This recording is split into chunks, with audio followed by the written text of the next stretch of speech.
Every adult will need a new government-issued digital ID. It's a digital ID. Having all of your personal information stored in one place.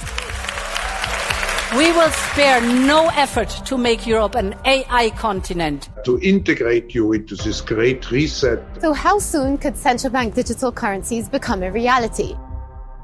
We should be helping countries to develop a national digital infrastructure.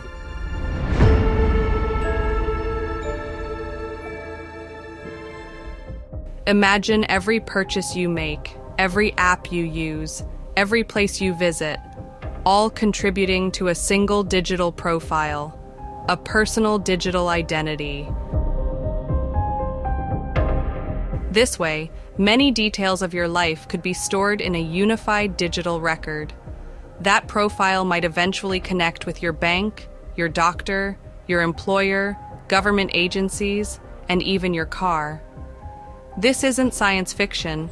It's a vision that organizations like the World Economic Forum are advocating, and that governments and tech companies are gradually moving toward. The rollout of this digital ID infrastructure is truly global and coordinated.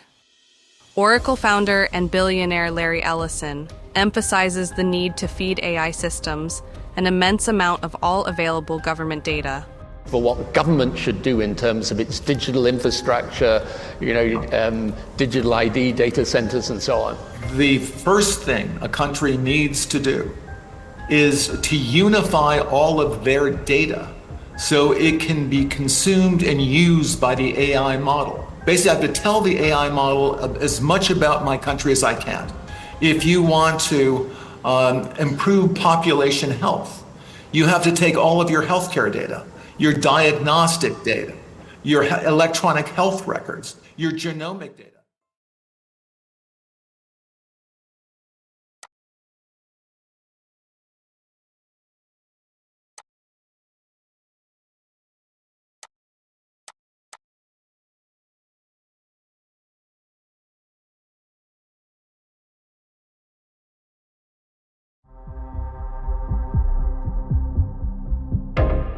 While this is unfolding thousands of miles away, similar developments are emerging in the West.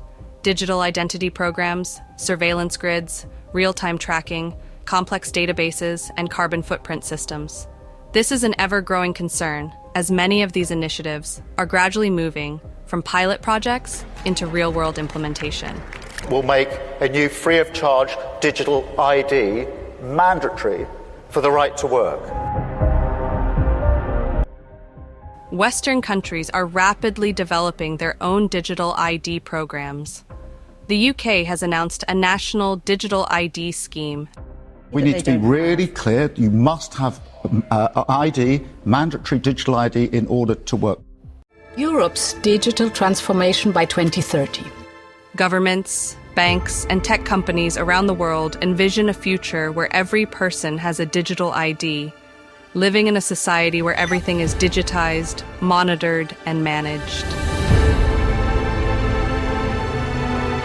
We want to offer to Europeans a new digital identity.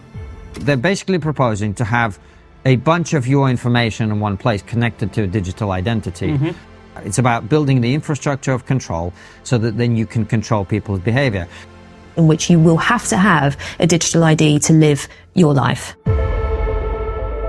So the right to work, then the right to rent, banking, education, childcare, voting. Money could soon evolve into a global central bank digital currency,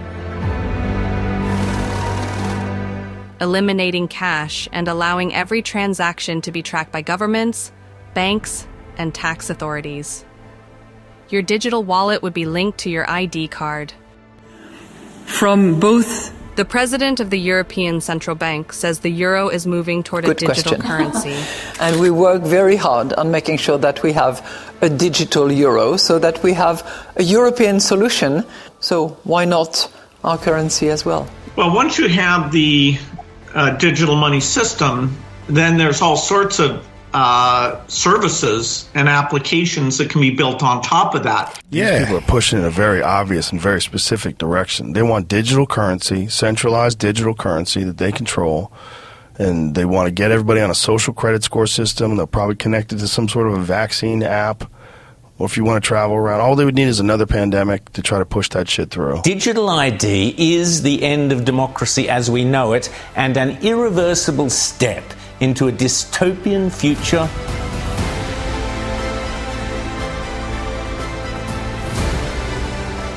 This new digital identity wallet will be used with a new kind of digital money.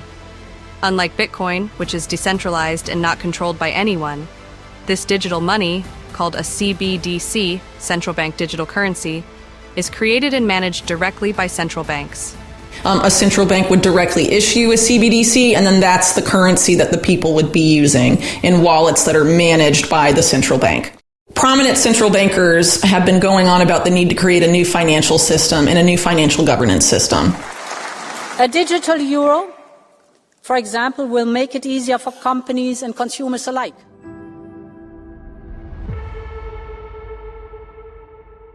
Banks already maintain massive data points, determining your access to loans and mortgages.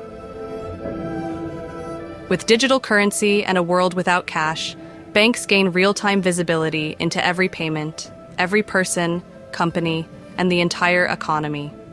Fueled by AI, this vast stream of data gives them a new kind of superpower.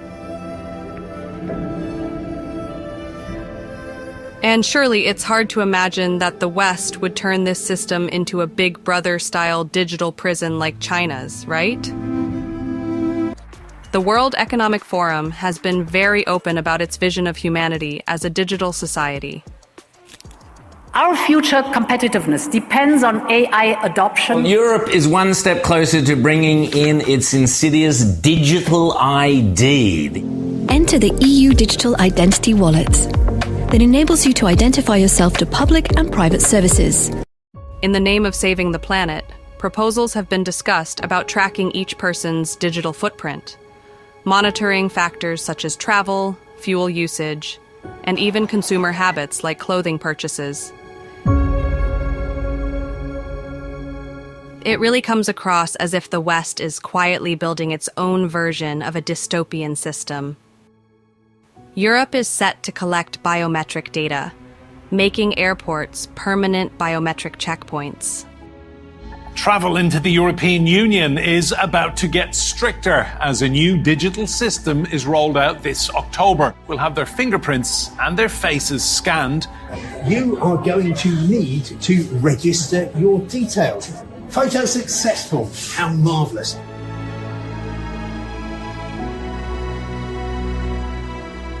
Both in China and in European countries, AI-powered surveillance cameras track faces, gestures, and movements everywhere. The growth of facial recognition and what it's capable of brings with it a host of privacy and civil liberties issues. Even the car you drive is constantly logged in a giant database. So at the same time as a facial biometric digital ID is being made mandatory for every single person in the country, cameras are being introduced that scan your facial biometric. Because what we're effectively talking about here is a Chinese social credit score, isn't it? Whether it falls into a full-blown Chinese-style social kind of credit system, who knows? But it feels less laughable today, doesn't it, than it probably did, 5 years ago. Are we already living in a world where our privacy is so compromised that this really doesn't add a great deal to it? Every day, more and more of your life is digitalized and centralized into huge databases. By 2030, all EU citizens should have access to electronic health records.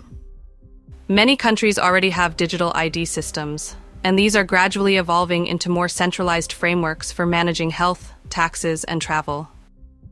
There is no denying that these digital ID systems can be extremely convenient. No long lines, paperwork, or bureaucracy. You can file your taxes, schedule doctor appointments, and store all your documents in a single, fast, and easy-to-use digital system. And to interact with governments and businesses across the European Union.